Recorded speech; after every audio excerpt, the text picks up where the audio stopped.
Hello everyone and thank you for tuning into TradeChat. My name is Panzer and you may remember that for a really long time I did updates on World of Warcraft like every Tuesday. It was a recap. It was called Downtime Tuesday. There was one before that. There was the WoW Insider Weekly Recap. I used to do recaps. It was a normal thing for me, and then I stopped doing recaps, and guess what? I think I'm going to start doing recaps again. So today is the first of hopefully very many recaps, although this time I'm going to be including all Blizzard news instead of just World of Warcraft, because there's more than just WoW players out there, or so I've been told. So I hope that you enjoy this video, and if you do, remember to rate it thumbs up.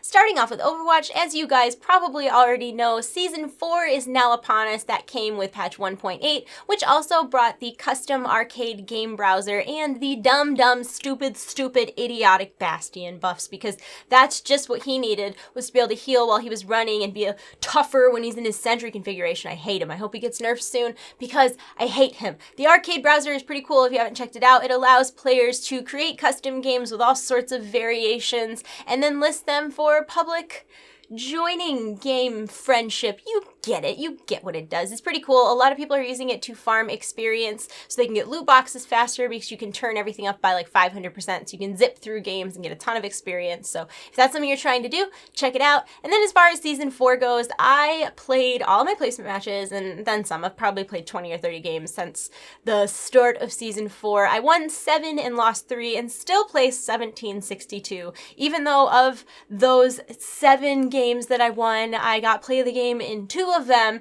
and I medaled in all of them, like gold medals. And so like I feel like I'm really stuck in a rut of like MMR or whatever. I don't know.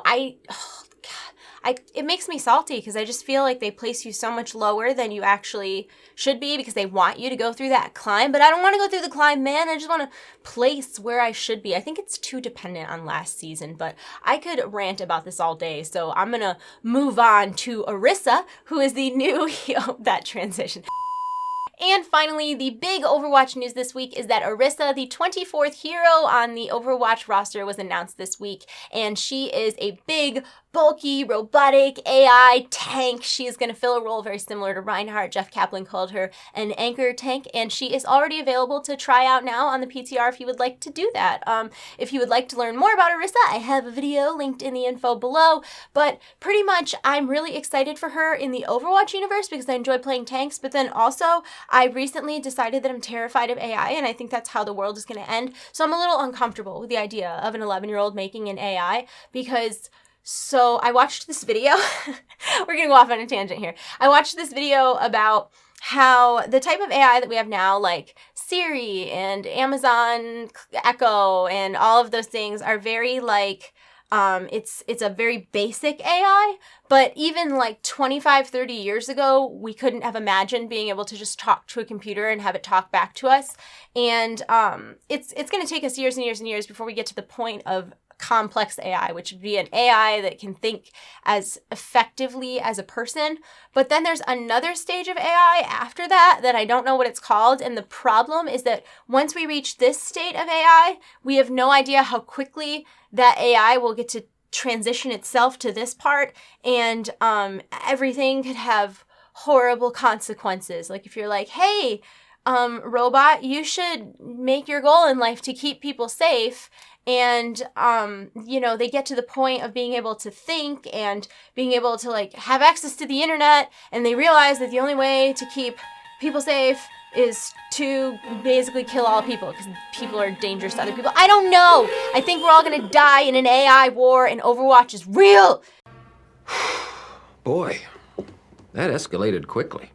Moving on to Heroes of the Storm. Of course, the 4 Azeroth promotion is still going on, and if you're unfamiliar and you play World of Warcraft, I'm sure that you've seen those flaming lava cats running around. Those are actually from a 4 Azeroth promotion going on in Heroes of the Storm. You log on to Heroes of the Storm, you play 15 games with a friend in your party while you are playing a Warcraft hero, and you get the Primal Flame Saber in World of Warcraft, as well as the Flaming Judgment Steed guy in Heroes of the Storm, as well as a stim pack. Now, what's nice about this is that that Heroes of the Storm is a totally free-to-play game, and even if you've never played it before, you go in, and during the tutorial, at the very end, you're given a choice of 3 different Warcraft heroes, so you're going to get a Warcraft hero for free. There's also free hero rotations, which always consist of characters from different games, and the cherry on top of everything is that this can be completed on the AI beginner mode, so even if you're terrible at these types of games, if you want that mount, you have until March 14th to go in, get your games done, finish them. If you do it on AI, it's really, really quick, and it's a very cool amount that in 2 or 3 years, when people forgot the promotion existed, you're totally going to want to have, so do it. Also in Heroes of the Storm, a new hero was announced. He is a Protoss probe named Probius, and he's so, so, so adorable. Check it out.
To Hearthstone. Now, just to be fully transparent, I don't play a ton of Hearthstone, so I don't want to represent myself as a Hearthstone expert. I used to play a lot of it, but I'm sort of horrible at it, and it's kind of discouraging to get stomped repeatedly, so I haven't played in a while. Maybe I'll get back into it, but anyways, I digress. I didn't want to lie to you. I didn't want to mislead you in any way, but anyways, Hearthstone Season 36 has begun, and this season's card back is the Year of the Kraken card. Now, this is the last season of Standard before all the changes that are taking place in Ungoro Crater hit, so I guess if you want to experience this one last time, make sure that you do it, because Ungoro Crater is not far away, and Ben Brode sang a very touching ballad to remind us of that.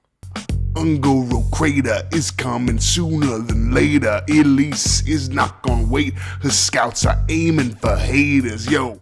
And before I move on, another thing worth mentioning in the Hearthstone universe is that the brawl coming up is the Heroic Tavern Brawl. Now, this one is kind of controversial because it has a buy-in of 1,000 gold or $9.99, and it sort of functions like Arena. You make your own deck, and then you take that deck and you play as many of 12 games as you can until you lose 3, with your prizes increasing as you win more games. So basically, if you're really good at Hearthstone, you can win a ton of stuff and get way more than your money or your gold's worth in prizes. But if you're not very good at Hearthstone, you're probably going to just waste your money and end up with like 1 or 2 packs, and nobody wants that. So really think about the choices that you have presented to you, Grasshopper. Think about it a lot and contemplate and whatnot. I'm so excited because while I was writing these notes, some Diablo stuff was announced, and I was a little worried I wouldn't have anything Diablo-ish to talk about, but alas, here we are with Season 9 ending on March 17th and Season 10 beginning on March 31st. Now, I'm super excited for this for a lot of reasons. 1, I love seasonal Diablo. 2, I'm starting to stream on April 1st through the end of April for St. Jude, and I think Diablo seasons are super fun to stream. And plus, this is the patch that's bringing a bunch of quality of life changes that people really, really want. Like, this is the patch that you're going to be able to set specs and sets of gear for your character. You can have up to 5 on each character. They're going to be freeing up some stash space by adding a separate tab for crafting materials. They're also removing bonus caches from acts and bounties, so instead of having to do whatever your bonus act is to get that cache that you were getting before, instead you just do any 5 bounties and you will get a large Herodrix chest that shares the same contents as the bonus chest, Herodrix satchel, whatever the heck it was. You guys know what I'm talking about. They're kind of doing away with that, and instead you'll just be able to pick any 5 bounties and get the same similar rewards, which I think is a great quality of life change. Plus, on top of all of that, they're adding new primal legendaries, which are more rare and more powerful than ancient legendaries, and I want them. Want them all. So I'm very, very excited about all this Diablo stuff. And now, because of Probius, you know, there is a pet that you can get from the collector's edition of StarCraft. Not Heart of the Swarm. What's the new one? The Protoss one is... A few moments later.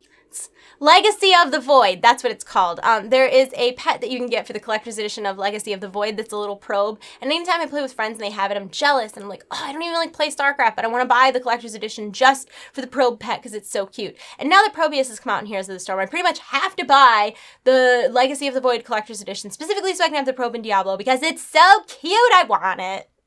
And on that note, this seems like a fantastic time to talk about StarCraft, which is getting a new patch very soon, patch 3.1.1. And this will bring with it a bunch of bundles that will allow players to save money on co-op commanders, voiceover packs, as well as custom unit skins. But I think the big thing that everyone's looking forward to in 3.1.1 is the new game, Dead of Night. Now, this is based on a game mode that was in the StarCraft custom arcade called Left to Die, which, of course, is kind of like Left 4 Dead, so it's a swarmy Zerg type thing. But yeah, people are really excited about it because it's like a zombie type thing. I don't know what it is. I don't play StarCraft. It's a game. It's called Dead of Night. It's based on Left to Die. This is the information. Do with it what you will. In the world of Warcraft, not a whole lot is going on. I wish I could say that I saved the best for last, guys, with WoW, but honestly, not a whole lot going on. On March 7th, we're going to see the introduction of the new wing of Nighthold LFR, as well as the first round of Mist of Pandaria Time Walking, and then we've got the Darkmoon Fair in town until the 11th, but other than that, everything is kind of like PTR based, and we haven't even gotten a lot of PTR updates lately. So 7.2, of course, is on the PTR. There is a new raid, a new dungeon, a new outdoor questing area. There are new Legion invasions. There are obviously new quests, new world quests. There is the continuation of your Class Order Hall campaign. There is the finishing of the Legion Pathfinder achievement that will allow you to fly. You'll be able to earn an epic class flying mount. There are changes to artifact power, changes to artifact knowledge. There are new legendaries, crafted legendaries, changes to professions. There are class changes. There are just so many things. It's a massive patch. I don't know if I said this, but it's one of the biggest patches ever in World of Warcraft. So a lot is happening there. If you want to learn more about that, I'll have a video linked in the info below. You can also test it out yourself on the World of Warcraft PTR. But yeah, other than that, not a whole lot going on in WoW right now. And that is it for this week's Blizzard recap. I hope that you enjoyed it. Maybe you learned a couple things. Let me know in the comment section below what the best thing from last week was. I would argue it was either Probius, Orisa, or I don't know. I'm pretty excited for Diablo Season 10 personally, but that's all the things. Let me know in the comment section below what your favorite thing was. I'm going to go. I hope you're all having a wonderful day. I love you all. You're in my hearts. I'll see you soon. Goodbye. Goodbye. Goodbye.